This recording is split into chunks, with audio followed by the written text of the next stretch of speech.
What is going on, ladies and gentlemen? It's your boy Grunt here to bring you episode 1 of a new show that I'm bringing to Facebook, YouTube, Spotify, Apple Podcasts, and beyond. And that is going to be the Believe That daily sports podcast where I am going to be talking all things New Orleans Saints, New Orleans Pelicans, LSU football, and look, all things mainstream sports. It's something I'm really trying to bring to the platform. It's a new journey for the page, and it starts tonight. And I want this to be something that everybody can have a piece of, everybody can take part in.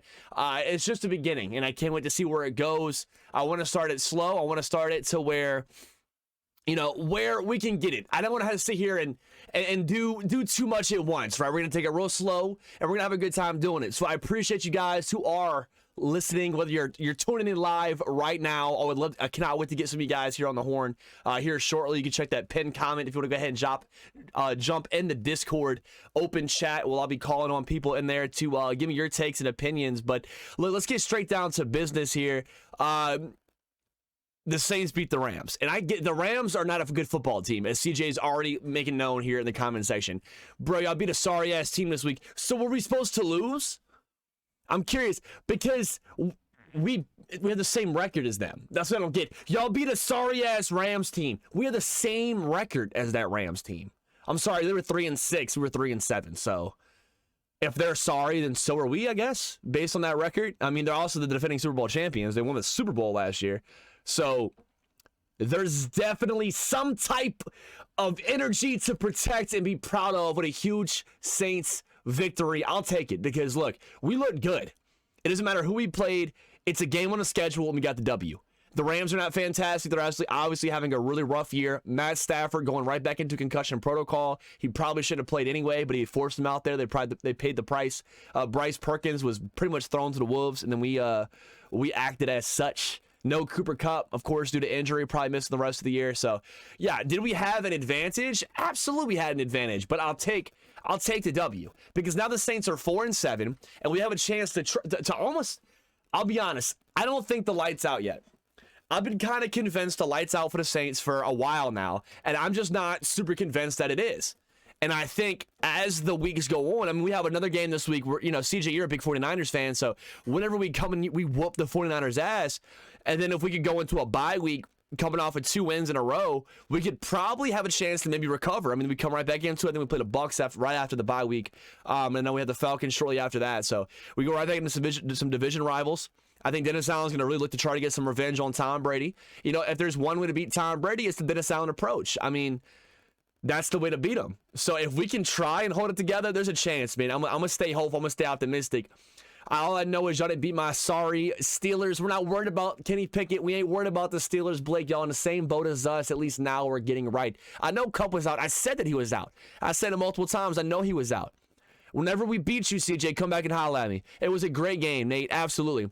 This Sunday, we turning the lights off. Okay, Paul, well, I'm ready for it, bro.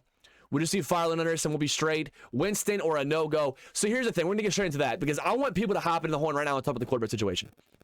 Because Andy Dalton had, a 140-something QBR. I'm going to pull this up right now because I want to make sure that I have my stats in order. And I'm going to give him his credit where it's due. Everybody says that I don't give him his credit. I'm going to give him his credit where it's due. And it's right here. Andy Dalton threw for 21 pass attempts. 21 completions for 25 pass attempts. 260 yards passing with 3 touchdowns. And one of those touchdowns was a beautiful 54-yard bomb to the bona fide, undisputed, unarguable Rookie of the Year, Chris Olave, number 12, already showing he'd be a WR1 in this league. I mean, whether you hate the Saints, love the Saints, there's no denying the talent that Chris Olave is bringing to the table. It sucks that we had to give up our first-round pick to the Philadelphia Eagles for next season, but it was worth it. I mean, especially if Trevor Penning can work out. The Saints fixed 2 important gaps this past draft with Chris Olave and Trevor Penning, the left tackle and wide receiver position. We just need Trevor Penning to get right and get aggressive and show that he can be worth that pick, worth that trade up. But so far, Chris Olave is already showing off the rip why it was worth trading up for him. And we're going to really suck, going into that first round next season. But we have to remember what we got in return for it, and it's Chris Olave. So I'll give Andy Dalton his props. But we also look at other things too. The Saints are 3-0 when Taysom Hill has had at least 9 carries. Taysom Hill had 9 carries, 52 yards, and he averaged almost 6 yards a carry. He averaged 5.8. But to be honest, there was one of those runs that kind of slowed him come down. Probably could have got a few more yards out of it. So I will give him, it's 5.8 yards, but really I will round up to the 6 yard per carry mark. And even at 5.8, it's very impressive. Whenever Taysom Hill can be effective with the football, we win football games. But we also can't do like how we did against the Steelers. I mean, he didn't have at least 9 carries, but I think he had about 4 or 5 carries, 4 touches maybe, against the Steelers last week. And he was averaging, he had one of the worst ratings, I think, out of all the offensive players in the NFC that week, just because he couldn't really get anything going. He couldn't average anything. So we have to look at it where Taysom Hill, yes, let's use Taysom. Everybody's asking, more Taysom, I want more Taysom, more Taysom, I want more Taysom, I want more Taysom Hill. And I respect it, I love it, I'm all about some Taysom time. I love me some Taysom time. One of the most exciting players to watch in football. It's been like that for years. But we cannot sit here and rely on it. We have to come into it, and we have to game plan for it.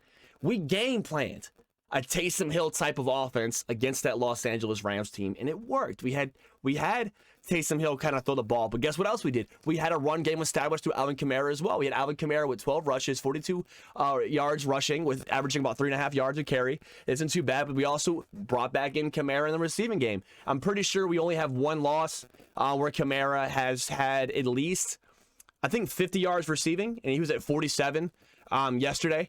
So that's another thing too. Like we have to have Alvin Kamara and Taysom for a reason. I'm not sure why Pete Carmichael and the offensive coaches, they just don't really feel they want to rely on that type of two-headed offense. But whenever you're able to do that, and then you can get Andy Dalton time or Jameis Winston or whoever's, it doesn't matter who the quarterback is. That's what I understand. Yeah, Andy Dalton had a great game. Yes. Do I think Jameis Winston could have brought that same exact type of efficiency? I do, because he's done it before in a Saints uniform. Has he had a rough start to this year going with the 3 games? Yeah, he's also hurt. But I feel like Andy Dalton game managed. He did a great job. But Jameis Winston game managed last year. So if we're able to put Jameis Winston in that situation, then why not him? Okay, we have to. Props to Andy Dalton, but the real props needs to go to Taysom Hill, needs to go to the offensive play callers, needs to go to Olave, who had 5 receptions, 102 yards. It needs to go to Juwan Johnson, who scored a touchdown in every single game the last 5 games. 5 touchdowns in 5 games. Him and Andy Dalton are actually showing some pretty solid chemistry, but Juwan Johnson showed some chemistry with Jameis Winston as well, even back to last year. He's a great red zone target. He's a receiver who turned into a tight end. He's quick, he's fast. They put some weight on him. He's agile, he's tall. Juwan Johnson is built like Darren Waller. I'm not making a comparison, but in the size relation, he might be a little bit faster than Darren Waller. So there's potential with Juwan Johnson. 5 touchdowns in 5 games is huge. So if they can start to build that repertoire and he can start drawing some defensive attention, it's going to open up things for Jarvis Landry to get into the end zone. It's going to let Chris Olave burn anybody on that field. I don't care who you are. Hashtag Jalen got burned Ramsey in the chat for me. If we could just roll with that and make everybody look good, which is something that Andy Dalton does bring to the table. He's an old school type of pocket passer. He can try to pass the ball around, make everybody look good, like what Drew Brees did, like what Aaron Rodgers used to do, what Peyton Manning used to do. Just an old school veteran type quarterback. Jay Cutler, I love me some Jay Cutler. That's who I compare Andy Dalton to. Not as good as Jay Cutler, but that's the comparison. If we can still find a way to stay efficient with that type of offense, I don't know if it'll win us a Super Bowl, but it'll get us some wins, and it'll let guys like Chris Olave shine and show what they can be relevant. I think Kamara wants out. What if that happens, though? I don't think Kamara wants out, and I know that from just try. He doesn't want out. Trust me. I hit analytics. Taysom gets the carries when the game flow presented the opportunity. When insert name touches the ball 12 times, they're 147-0. No shit. Things have to happen. Present those opportunities. It's just talking points. It is, Roy, but it is an interesting fact to consider because it's not so much as the volume that we give Taysom. I think it's also the efficiency, right? The value. Whenever Taysom can make plays, we win. And that's guaranteed. And that goes back to, what is he, 8-2? As a starting quarterback? Doesn't mean he's a good quarterback, but whenever he's able to make plays and he's able to light a spark in that offense, which is something that we are in desperate need for, is a change of energy, change of space, change of pace, especially this season. Yeah, if he can come in and make plays, absolutely. We should probably look at the more specific statistics, right? When he's averaging this many yards per carry, we're undefeated. Not everybody's ever done that, but that's what it is. 9 carries. You can kind of look at it and be like, you know what? He had 9 carries because he's averaging 5.8 yards per carry. So, of course, he had 9 carries. Of course, we won. But as long as we have Taysom Hill doing his Taysom Hill thing, we're spreading the ball around him. We're not relying on Taysom solely. And the defense can do just enough They can get burned. Sure, Chris Harris Jr. out there. I'm proud of Chris Harris Jr. I don't care if he got burned. The young rookie had his first touchdown of his career against, he burned Chris Harris Jr. And it looked good. It looked really good. I'll give it to him. Chris Harris Jr. isn't what he used to be. He held it down, though. He 100% held it down. So if we're able to work with what we have, you got to think we had Peyton Turner got hurt in that game. Davenport was out. Cameron Jordan was out. Lattimore was out. We had Alontae Taylor out there trying to ball and be a CB1. I mean, they did what they had to do. And I'm much proud of it. I mean, I'm very proud of the leadership on the defensive side of the ball, in the locker room, and on the coaching staff, because it was a total team win. Do I think we have a chance to get into the wild card? I don't think it's impossible. I don't. We'd have to kind of run the table, but you have to look at our schedule coming up. I mean, like I said, we have the San Francisco 49ers coming up this week. We have a bye week. Then we have the Bucs after that. And then I think we have the Falcons after that. I have to go check. And then New Year's Day, we're going to be playing against the Philadelphia Eagles. Our good friend Chauncey Gardner-Johnson. And I think he's going to show out. I do. I think it'll be a really good game. I'll be there live in Philly for that one. Looking forward to it. But it's a tough schedule heading into it. It's going to be a real if. But do I think there's hope? There's a little bit of chance for optimism just because we had that game against the Raiders, right? Looked real good. And then we kind of fell off, and then we got back on track, going against the Rams. So I think we just got out-coached against Mike Tomlin and the Steelers. There's a reason Mike Tomlin's never finished below 500. If he does it this season, it'd be the first time in his career.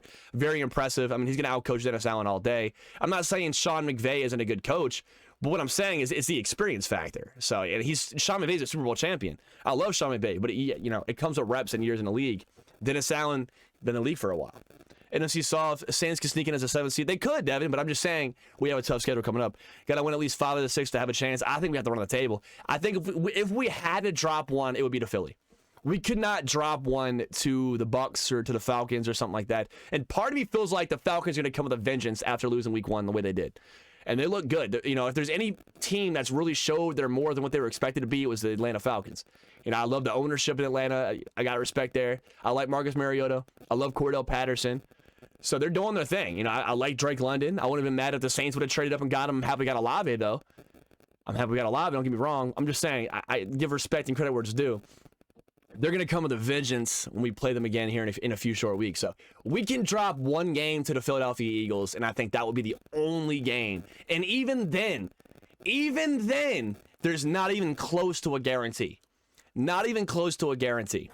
All right, chat, what I'm going to do now is open up the Discord. Anybody who wants to join the Discord right now, hop in here, and I want to hear your piece on the quarterback situation and where we need to be looking heading into the rest of the season. Do we rock with Andy Dalton? Did we bench Jameis because we were worried about that offensive line, right? Because we were down to our 3rd-string left tackle, right? We were looking real rough with that offensive line. Andy Dalton did a great job with some pocket presence. He got rid of the football really fast, really quickly. I mean, Aaron Donald lit his ass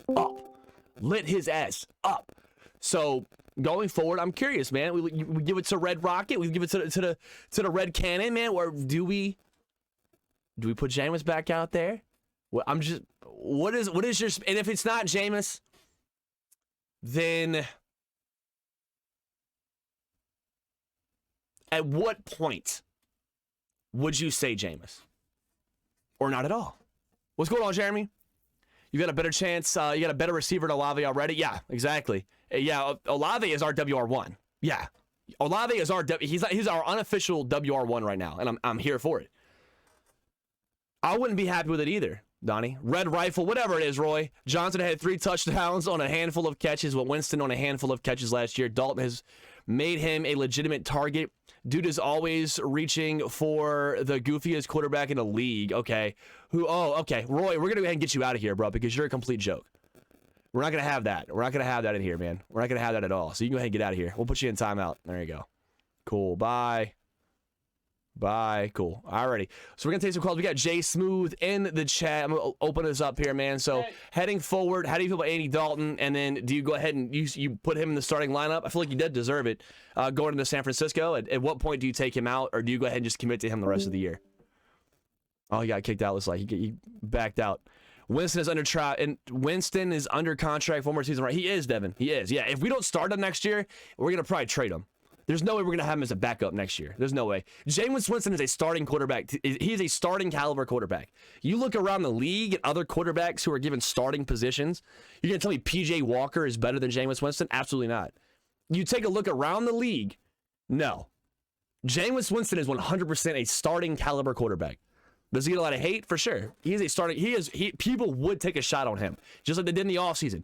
He had an offer coming in from Indianapolis. They were going to have him as their quarterback, their QB1. They were going to take a shot on him for a multi-year deal, and then he backed out and came back home to New Orleans. So I love it to death. Steve Smith was Chris Olave is a bad man. He is, Jeremy, and he's a little bit everything. The thing about Chris Olave, and I love to hear the haters talk about it. Well, yeah, Chris Olave catches the football because he's wide open. Yep. Who gets open? Who creates the separation? Chris Olave, the receiver, does it. It's about the surprise swap, them in and out, keep defense confused, Dalton and Hill, or Jamison Hill. I hear you, Nate. I hear you. It's true what he said. He lost his job because he was injured. Well, yeah, we saw the case. We've seen that with Bledsoe, Tom Brady. We saw that with Tony Romo. What other teams? Baker Mayfield. I don't know. That kind of happened this year with P.J. Walker. It happens all the time. Players get injured. Beyond just quarterback, too. Beyond just quarterback, players get injured, and then it gives the young buck or the old buck or anybody who's on that bench who's farther down the depth chart there to step up and prove why they deserve to have that spot. And if they're able to make enough of a case for themselves, it becomes a lot easier to let that starter rest, which is, I think, was the case here with Jameis Winston and Andy Dalton. Wasn't saw Andy Dalton do some decent things with that offense. The numbers were better with Andy, just slightly. And he saw that, and it kind of, wasn't really Andy Dalton. It was a running game. Any quarterback can have better numbers if there's a run game. It's not Jameis Winston's fault that there was no run game with him. We averaged like 2 yards a carry with Jameis. But I think Dennis Allen was able to use that as an excuse to let Andy get his playing time. And that's usually what happens, is it becomes a lot easier to let that original starter just get more rest. At this point, though, I say go ahead and start Andy, but you got to keep him on a short leash. You keep Jameis on a short leash. If you keep Jameis Winston on a short leash, then why not do it to Andy Dalton? What makes Andy Dalton so special to where he can just mess up and not get benched? But Jameis has a couple tough games, and he's, nope, you're no good, bro. Get out of there. What is it that separates it? Because I'm curious, because Andy Dalton's had a very mediocre career, let's be honest. So if your argument's that, well, he was, Jameis Winston was kicked out of Tampa Bay. Okay, well, Andy Dalton was kicked out of 3 other organizations. So he's getting, his 4th chance? And y'all are mad because Jameis is getting his 2nd chance? What's that? So Andy Dalton is getting his 4th chance, but some of y'all are mad that Jameis is getting his 2nd chance. That's interesting. It's interesting. And then we're going to take a look here at the defense as well. I'm going to pull up some of these defensive numbers and where we really showed out. But Tyrann Mathieu had 4 tackles. The defense looks really good when a few things happen. And one of those things is when Tyrann Mathieu is able to make successful tackles in the middle of the field. He did that. This team is really good when we can bring pressure to the quarterback like we've done in years past, like we did last year. We were top 5 or top 3, I think, against the run, like top 5 in the pass rush. We have to do that, especially with a shredded secondary we have, with Lattimore out, with all the injuries that we're having, especially with Cam Jordan out. Hopefully he's doing better with his eye injury. But look, who do we have back there? We had Paulson Adebo, 2nd-year guy, Alontae Taylor, 1st-year guy, and then Chris Harris Jr. I'm not sure what year he's in, but we have 2 inexperienced guys, and 1 guy who's a vet, but of course cannot keep up, as we saw midway through the game. The only way to help cover down for a shredded secondary is to get pressure to the quarterback. And nobody did that better this past week than Caden Ellis, who came in with 5 tackles solo, and then 5 assisted tackles, and then a sack and a half, and then Demario Davis as well coming in with a half of a sack. Really, the sack should have been Demario Davis's. He came in and he collapsed Matthew Stafford. It was a beautiful sack, and then Carl Granderson as well with a total of 7 tackles and a sack and a half. They're playing the Breeze system with Andy. They are Troy, but he's not Drew Brees. So you can do that, but you need more Taysom. You need more defense. You can play that type of offense. You can with Andy, sure. You can game manage with Andy, utilize the weapons around him, and get wins. But in order for that to be successful, you have to have the entire spectrum of that type of game approach. That type of game plan going into any sport. You have to have all aspects connect to win consistently. You might get away with one, But to win consistently, you have to bring all aspects to the table. And Dennis Allen likes to chew the clock. He likes to win the turnover battle. He likes to win the time of possession battle. And how does he do that? He averages at least 3.5 yards a carry, and he gets constant pressure to the quarterback, and he makes the defense create opportunities for the offense. That is Dennis Allen's approach to running a football team. Has it worked out for him in Vegas, or I should say in Oakland? Absolutely not. Has it worked out for him so far in this season? Absolutely not. Do I give him a break because there's a lot of injuries? Yeah, I do. But in order for that to happen, whether there's injuries, non-injuries, you have to figure out how to use your depth players like he did with Caden Ellis and with Carl Granderson. Caden Ellis and Carl Granderson, two depth guys who stepped up and showed they could be a starter in the right situation. And once that happens, we win 27-20 against the former Super Bowl champions. Have you ever seen a Winston interview? Dude is nuts. He is a great athlete, but doesn't have the mindset for an NFL quarterback. I feel like I don't see that, Mike, because he makes jokes. So because that's the problem. And that's the issue. That's the issue that I'm always going to have with people is the mindset. People like to attack his mindset. Well, he's not smart. How is he not smart? Hello? Hey, what's going on, Jay Smooth? How you doing, man? I got you back in here. So how do you feel about the quarterback situation? Oh, here we go. Let me get you. Yo. Hey, what's going on, man? Hey, so for the quarterback situation, do you leave Andy Dalton this weekend? And if you do, at what point would Jameis ever get the call? One more time. I'm sorry. No, you're good, man. You might have to come back in here because it's breaking up really, really bad. Here, Okay, I hear you now. You got me? All right, cool, man. So how do you feel about the quarterback situation going into this game against the San Francisco 49ers? Do you leave Andy Dalton there as a starter? You know what? He did really good. You know what? I gotta be honest. I think what the Saints need to do, they need to keep doing what they were doing with Taysom Hill and Andy Dalton. Have Andy Dalton have Taysom Hill throw a couple passes and have Andy Dalton become the main guy passing. That's what they should do. I feel like they've been really good at that. And you know, the Saints should have done it the last couple games, but they didn't do it. So, and that's probably the reason why they lost. Nah, for sure, man. You know what I mean? You're not. I agree with that completely. You have to, like I was saying, you have to just bring the every aspect of that type of game plan. You have to bring to the table, and if you're able to make, Drew Brees makes explosive throws, especially whenever he's under pressure. Andy Dalton can't do that. How do you make up for it? You just put Taysom in those type of situations under pressure. Exactly, but then again, on some plays, I agree. Honestly, you can't. I think you mentioned this last time. You can't always use Taysom Hill to do running plays. You're gonna have to have him throw a couple plays because they're gonna expect him running. So you got to catch him off guard. You got to catch the defense off guard, and I feel like that's what the Saints need to do. Nah, for sure, man. I agree. I appreciate that piece, man. Thank you. No problem, man. Got you. All right, let me get Tyler in here, man. So how do you feel about the quarterback situation? Do you leave Andy Dalton out there at this point now if you had a pretty good game, and then do you give him on a short leash, or do you go ahead and just at this point say, you know what, Andy, go ahead and finish the year out? If it were me, yeah. Going into that game, he was 21 of 25, I believe. I think he was over 200 yards passing. 260 passing yards, 3 touchdowns, 21 for 25. And I believe his passer rating was like 149.5. Yeah, 0.6. He led the league, and he had the highest QBR of any NFC quarterback this season. If it were me, coming out of this game and going into the night, watching the 49ers go up against the Cardinals, even though they do have a couple of injuries, you're going to really get to see what you need to do. And if these Saints guys are sitting back and watching this game, which I know like most of them are, you really need to visualize. And then when you come into this, coming into this fresh week of practice and you get there tomorrow, you need to be like, hey guys, look, we need to try to capitalize on this. And if Taysom and Andy Dalton are the answer, keep rolling with Andy, man. Especially if he can play like this for the rest of the season. Not saying he's going to, but if he can, now that he seemed a little bit more comfortable, you know what I'm saying? I would let him stick it out, man. Don't hurt his pride.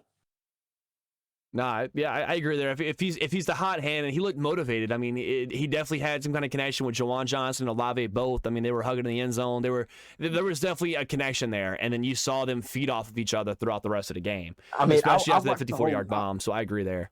Right. I watched the whole game, and I was gonna touch on what you just said. That bomb to Olave, bro. That was, dude. That's something that we talked about in the podcast before the game. That needed to happen. He needed to make those big time throws like he did. Let him fucking sling it. Let him do it, and he did it. Just let him keep going, man. Like I said, don't hurt his pride. Yeah, I agree 100%, bro. I appreciate it, Tyler. Thank you for that piece, man. Yes, sir. Appreciate you. Alrighty, Matt, who we got in here, man? So what's your thoughts on your quarterback situation after Andy Dalton throws has a great game for sure. I'll give him the props there. Really started to see some cohesion there with a lot of help from the run game, a lot of help from the defense. Game managed himself to a victory. Can we do that consistently? And if not, what next? I think we can do it consistently, but why not let Jameis get some snaps in too, like they did with Breeze and Jameis and Taysom. And Taysom, Like, they did do that. Yeah, I remember those games. Specifically, I remember the one against the Bucks where they had Drew Brees, Taysom Hill, and Jameis on the field at the exact same time. They run that swing, and then Jameis throws like a 50-yard bomb to Traquan Smith. For the tutty, which is dope. You use that the short-term accuracy and the mindset, I guess, like the veteran mindset there of Andy Dalton would make those adjustments to the line. Then you have Jameis come in for the long bomb throws, and you put Taysom out there for the running plays. Why not? You have nothing to lose, right?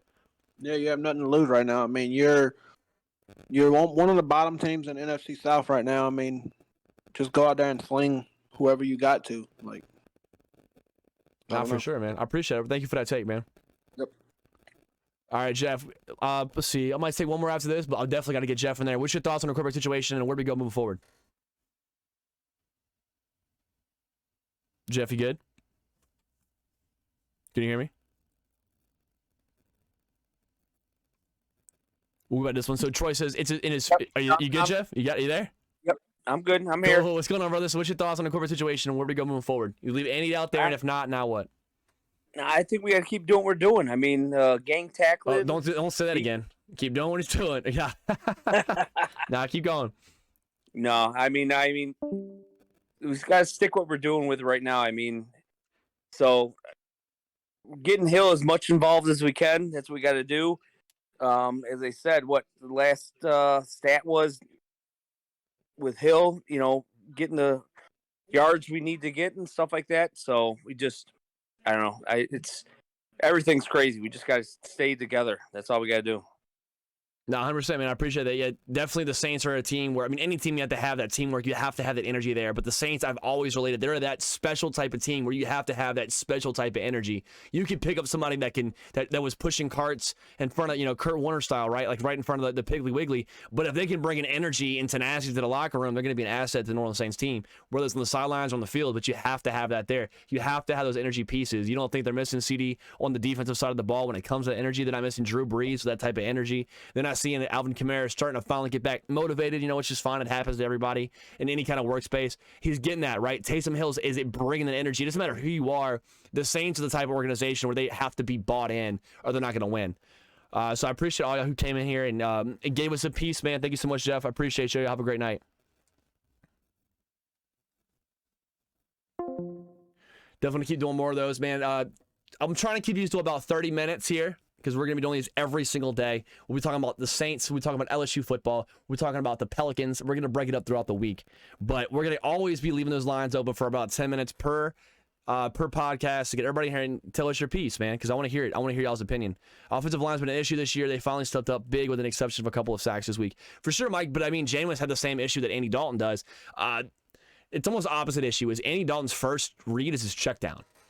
And that's cool because he can get more passes off. But then you see him do things like throw for 2 yards on 3rd and 18, which is ridiculous. Like it's happened multiple times. Andy Dalton will have time in the pocket. He has time, a lot of time. There's no pressure, and it's 3rd and long, but he throws a 2-yard pass, or he'll even throw it away. But there's a window there. He just doesn't want to. He doesn't have the confidence to take it.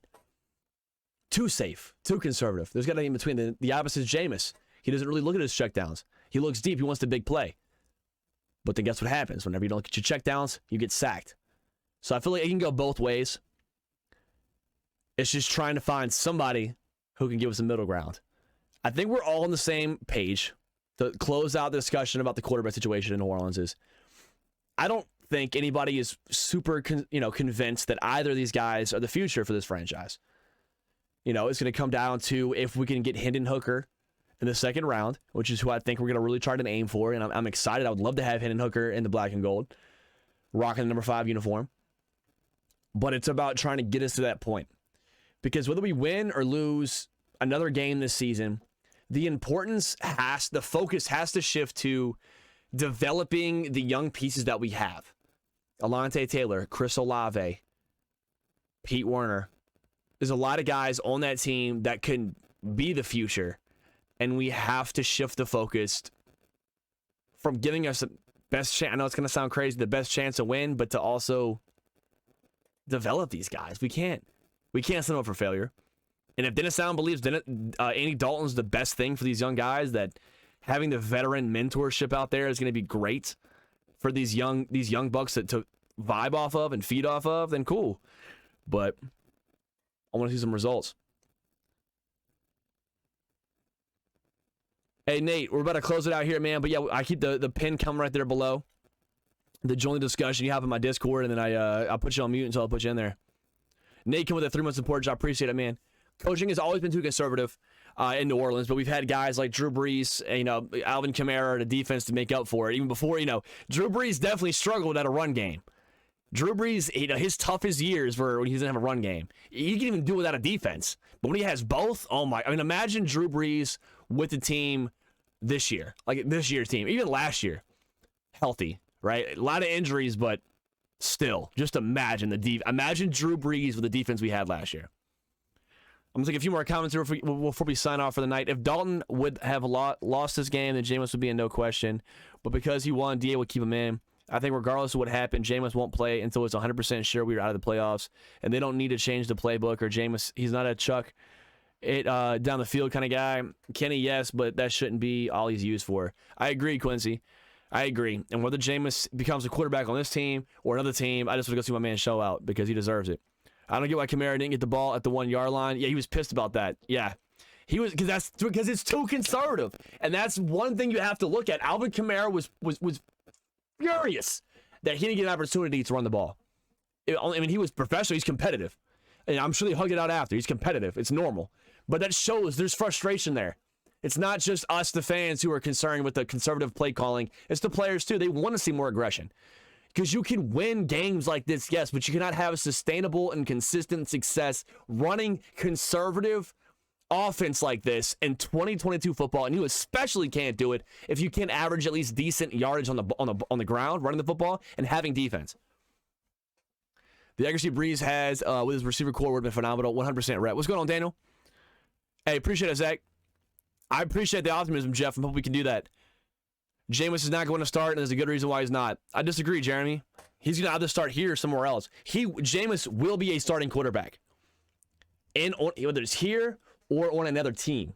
You have to look around at other quarterbacks. You don't think Carson Wentz is going to call next year?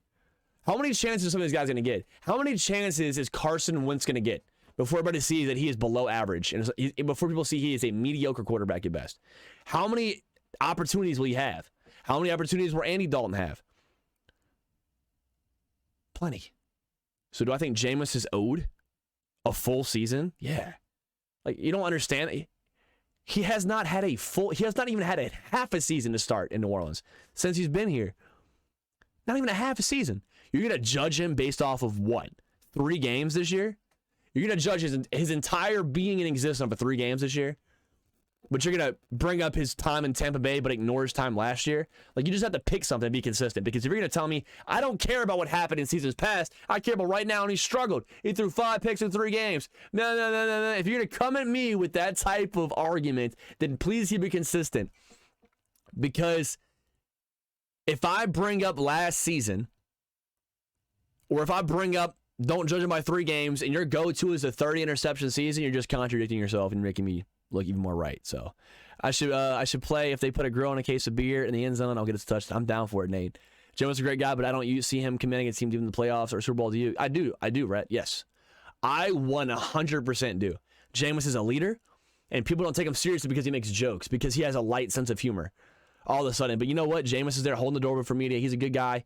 He leaves it all out on the field, and he's got all the makings, man. He is just such a natural talent. Such a natural talent with a work ethic.